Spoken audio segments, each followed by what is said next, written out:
Rider questions answered. Producer Logan here put a wonderful graphic of a tiny boy saying, why does my KTM not run? Probably because those camshafts got chewed up. We have a whole explainer video on that going live on Saturday. But let's get started. All right, Not Batfee on YouTube asked me, am I dumb for wanting a Honda SCL 500 as my first street bike? Yes. Just kidding. Anything else I should check out that's similar? So, honestly, I think the Honda SCL 500 is a big miss, and it's not because I hate the Honda 500 platforms, even though that is somewhat true. What I think the Honda SCL doesn't do is it doesn't provide much in the way of like real proper scrambling potential. It's a little heavy too. It's based on the Rebel 500.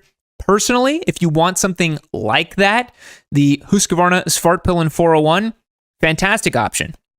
It's way more interesting, lightweight, peppier, can scramble a little bit better, and it's still a proper street bike. We're not talking dual sports here. So I would say, and it's going to be cheaper too. And if I remember correctly, it comes with fully adjustable suspension as well. So I think that's a great choice. So look at that over getting the Honda SCL 500. That's just my take on it. Alt Racer on YouTube, getting into the sport, would you recommend a Supermoto? So here's a somewhat unpopular opinion. Supermotos are really fun to ride, but they're way pigeonholed. And the reason I say that is because they are really fun toys for low stakes, low speed riding in asphalt conditions. And outside of like a mini kart track or something like that, in my opinion, there's not too much to do with the Supermoto. I think they're very narrow in terms of the kind of application of it. So if you're getting into motorcycling, I don't think doing a Supermoto is the right move. If you want a bike that can kind of do basically everything a Supermoto does, just get a dual sport, and then it can still go off-road, which is at least increasing the capabilities of the machine. If you're getting into the sport, I think a Supermoto, especially like a 450, like a race dirt bike turned into street bike type of thing, which is what a real Supermoto is, way too spicy of a bike anyways. I mean, those things will power wheelie in fifth gear, so I wouldn't recommend it. Joseph Couture on YouTube, is there any kind of motorcycle that's cringe to take to a track day? What a strange question. Not really. You know what's funny is I think people who've never been to the track think that if they pull up on like an adventure bike, everyone's gonna be like, ha, you're so dumb, like I'm gonna make fun of you. But actually what happens is people who pull up on weird bikes to the track are almost universally respected, and people are like, that is so awesome, keep doing you, that's so sick. Like every time I see like a KLR at Coda, I'm like, not that I see that often, but I have seen it once before. I'm just like, that's amazing, like go off, king, like that's so sick. But honestly, what's a little cringe to me is seeing like a fully zooted R1 or S1000RR in the novice group. Honestly, I think it's kind of cringe just because I'm like, that's way too much bike for your skill set. And they're going to realize that, you know, every beginner rider and novice group with an R1 is going to realize that they are way overbiked for their situation, but you got to learn the hard way sometimes. So I would say that would be the only one that I can kind of consider cringe. I think any motorcycle that's at the track day is awesome, really. So that's what I would say. The Corolla on Instagram asks, I've heard a lot of stuff about new technology on bikes. What are your thoughts on the new tech coming? It depends on what kind of tech we're talking about, right? Like, I think basically what happens in motorcycling is the top of the line stuff gets the cream of the crop, right? Pretty much every large displacement motorcycle and flagship bike gets the stuff that's interesting, right? The newest race-derived technologies usually start up at the flagship, but what we've seen lately is the middleweight category is getting more interesting stuff because that's where the money is nowadays, and the gains from racing don't translate to road riding as much nowadays. This is actually something that MotoGP is doing in 2027 as part of their rules changes, is they're trying to make the bikes more road relevant. And so, for example, MotoGP bikes have ride height devices and advanced aerodynamics and all kinds of crazy stuff that allows them to go really fast on a racetrack that doesn't do anything for anybody on street. But what I'm thinking about on technology for new bikes is like Honda's e-clutch. That's a really cool, brand new thing that's hasn't been tried before. Now, it functionally works exactly like MV Agusta's SCS system. So they're sort of in a roundabout way doing the same thing that MV Agusta does with the Recluse clutch and a quick shifter up and down, but in a new way, right? Where you can still use the clutch. I mean, you can on the MV Agusta as well, too. So I think the new tech is great, especially if it helps new people get into the sport without worrying too much. I think that kind of technology is awesome. The technology I don't like is stuff that doesn't add any value. Like, honest to God, any phone connectivity system on any bike, I've never used it. I think they're so dumb, and I don't come to motorcycling to connect my phone to the bike. You know what I'm saying? So that's what I would say about like new tech that maybe isn't so great. So long answer on this one. I hope I answered some of your qualms on it. All right. Joseph Napoleon Ocha asked, motorcycles that will last 100,000 plus miles. Chat, do we have any motorcycles you think will last over 100,000 miles? Badasser here says, I need my lean angle app integration. Yes, we need to know when we're on the street, how far am I leaning over? It's very important. So 100,000 mile motorcycles, we're going to get something simple, probably Japanese, and probably low stress. What do I mean by that? I mean, nothing like super hopped up. We're not talking an S1000RR, an R1, even a 600. We're going to get something that's like not working too hard so it can chug away miles, right? That's the theory behind why like trucks have big ass V8s, right? Because, you know, you got torque and it revs at like 2,000 RPM, so it can just run forever. Or like a diesel, right? It just runs forever. Vishnu here says KLR. That's a very good, very, very good bike. That will definitely last 100,000 miles. KLR will last 100,000. Goldwing, all day. A Goldwing, pretty much any vintage, will easily go 100,000 miles. Logan here, producer Logan, says air-cooled UJM 4-sill. I agree, for sure. That would also last over 100,000. WR250R, big contender. Not that you'd want to do 100,000 miles on a WR, but given that valves are every 26,000 miles, they'll probably last 100,000. Honestly, Yamaha MT bikes, MT10 notwithstanding, I think the MT-07 and MT-09 could probably do 100K, so kind of think in that terms. I think those are the kind of bikes that would do it. Elder Squid on Instagram asks, what is the best way to bridge the gap in between the MSF and getting the skills needed to take classes on the track?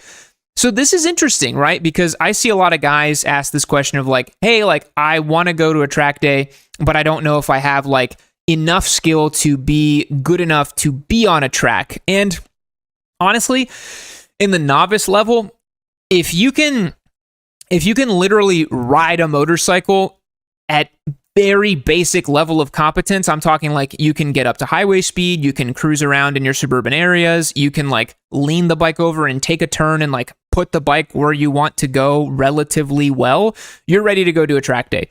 Because then in novice group, you're going to spend half the day literally going in a single file line and just taking turns. You're not going to go super fast because that's not what you're there for when you're starting out. You're starting out to learn how to ride, to be better, to be more predictable, to be smoother.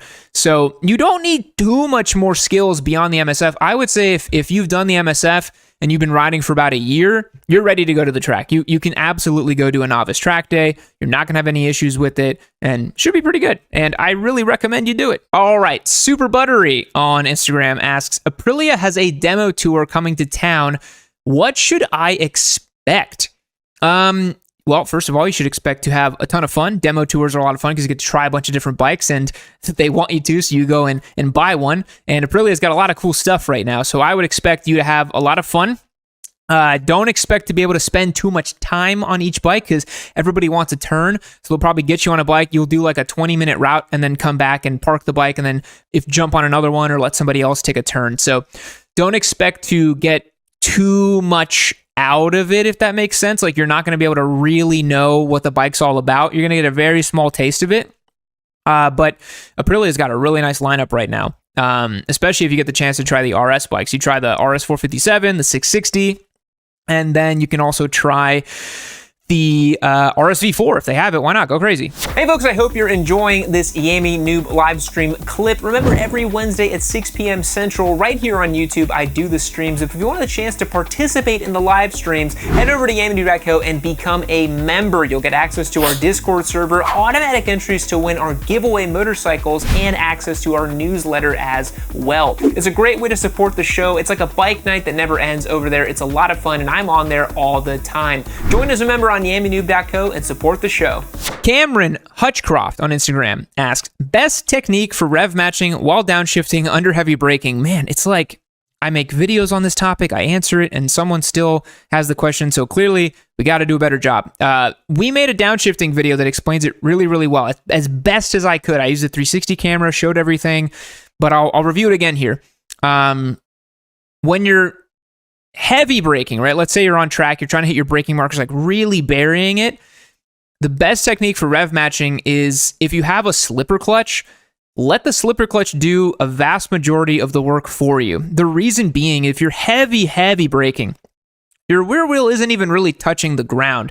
And so when you kind of use the clutch and you pull it out a little slower, let the slipper clutch do the work, you can blip it a little bit to help it out, but sometimes when you're learning on track at first and you're really heavy braking, it's actually really hard to get that blip to be really proper because you're so deep on the lever and you're like, oh my God, I'm trying to stop, right?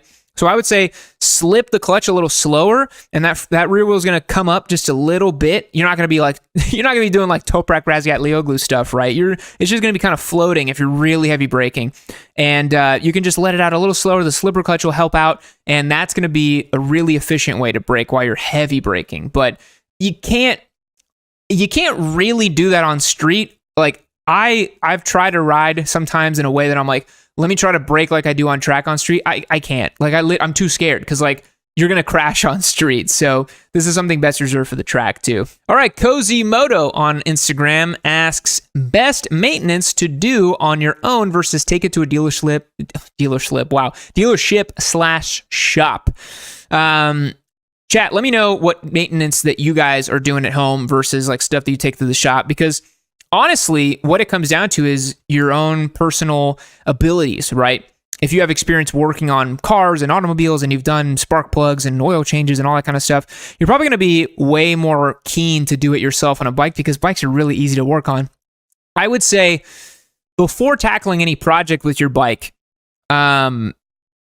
assess what it's going to take to accomplish that task, right? So if you have a service manual, you can see what tools you're going to need, what you're going to have to take apart, where you're going to have to go, and like what the parameters are for getting it right or wrong, right? So for example, recently my Ducati needed the Desmo service at 15,000 and the belts and all that. So I looked at the manual and I saw that the belts were relatively easy. You just pop off the side case, you do a procedure to put the new belt in, you have to measure the tension for the belt. That was the only small tricky thing, but everything was pretty straightforward. But when I looked at what the Desmo service would entail, it was one of those things where I was like, I could do this, or I could pay someone to do it and not have to worry about it, because I would need a special tool. I'd need to take the bike super apart and like get down to the valves and all that stuff. And like, ultimately, you have to ask yourself, like, if it's something you're going to repeatably do, like an oil change or replace a chain or change a sprocket, bleed some brakes, I think that kind of stuff you should learn how to do because you're going to keep having to do it, right? Valve checks and some other stuff that comes around every like 5 years or, the kind of longer term maintenance items. Personally, I just take it to a shop because I'm not going to have to do it again for a long time. And by the time it comes up again, I'll have forgotten what I needed to do. So it's like, you might as well do it all over again. So that's my take on maintenance to do on your own versus taking it to a shop. So seeing you guys here. Brandon says, tires are a pain in the ass, but I'll do them. That's how I feel too. Like until I got my tire changing machine, I also was like, this is just a giant pain in the butt. But nowadays, it's so much more convenient to just spend like an hour for me in the shop and just change my tires than like take the whole thing apart and all that. Badassler said, unless it's warranty work, I don't take anything to a dealership. That's smart. But also, I know that you have dirt bikes, so that's a little bit easier as well. So if you have, for example, a bike with lots of fairings, sometimes you're like, man, I don't want to take all these goddamn fairings apart. I really don't. All right, Mirror on Instagram. What is the dumbest thing to do as a beginner rider? Well, this is a big one. and there's lots of ways we could take this. The dumbest thing you can do as a beginner rider, honestly, I'm going to give you a dad answer. You ready? It's to become complacent. The number one thing I see beginners doing is becoming complacent, both in their gear and in their riding. I see so many people on Instagram and YouTube. They've been riding for like 6 months. They start filming themselves. They start playing with their cardos. They start, doing all this stuff on their motorcycles. You're not ready yet to be at the point where you're riding sort of unconsciously like that, right? Because you guys see me on YouTube, I'm like talking while I'm riding, and like, I'm trail braking, I'm like rev matching, I'm doing all this stuff that's like completely second nature to me because I've been riding for quite a while. But when you first start out, you don't know all that stuff yet. Like, you're having to actively think to manage that stuff. And I see a lot of beginners, they just get complacent, they get, a little forgetful of their skill sets, they don't pay attention the way they should. And then I feel like that adds to the danger element, because the dumbest thing that can happen is getting into a crash that didn't need to happen. So that's going to be my answer. Second dumbest thing you can do is buying a leader bike as your first motorcycle, or a Hayabusa or something like that. Like, getting a massively overpowered motorcycle because you think you're better than the power progression ladder is usually pretty stupid too. Chris here added a great one. Drinking and riding also. Extremely preventable. Really stupid. Just literally never do that.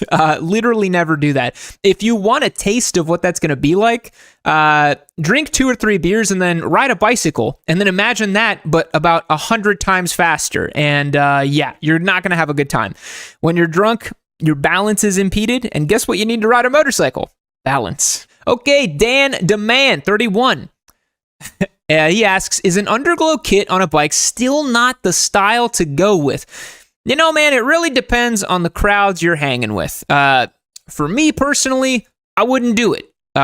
It's not, I think it's a little past my age. It's a little, passe. To me, it just reminds me of like the early 2000s Hondas with like the Underglow. I've never liked Underglow on a motorcycle. It's just, I just think it's, I don't know. To me, it's a teensy bit immature, right? But if you're young, you're hanging with a crew that's got some Underglow, man, have fun. Who cares? Like, it's fine. You'll look back and be like, that was silly, but I had a good time, It's really not a big deal. And who am I to tell you what's stylish? I literally wear a black t-shirt every day of my life, I'm some 30-something-year-old dad. I don't know anything stylish. Nico Teta asked, any tips for new riders trying to improve leaning and positioning on sport bikes? So, the biggest thing I can tell you for the positioning on sport bikes is it doesn't really matter all that much. What matters most is you being comfortable, right? Unless you're talking about you're riding at like an expert level on track and you're trying to eke out maximum performance and you're trying to stand the bike up and lean over on it and get it to drive harder out of corner exit and stuff like that, because that's really when body position really matters. All that matters is that you're comfortable on street. So, there's basic stuff like the screwdriver grip is a great one. Like, as you lean over, you twist your arm outside like this and you get to carry it out like that, right? Or vice versa like this. That's an easy one. Being light with your hands is going to just make your ride more comfortable in general. Squeezing the gas tank with your legs to reduce the load on your arms. Hooking your outside leg and pointing your inside leg towards the corner. That's just like basic small stuff you can do to just make you more comfortable, but you really don't need to worry about body position on the street, like, at all. And boys, those are the questions for the week. I hope you enjoyed me answering them. I had a lot of fun answering them. And as a reminder, to join the community on Discord, and you can ask me questions all the time, and I will do my best to answer them for you.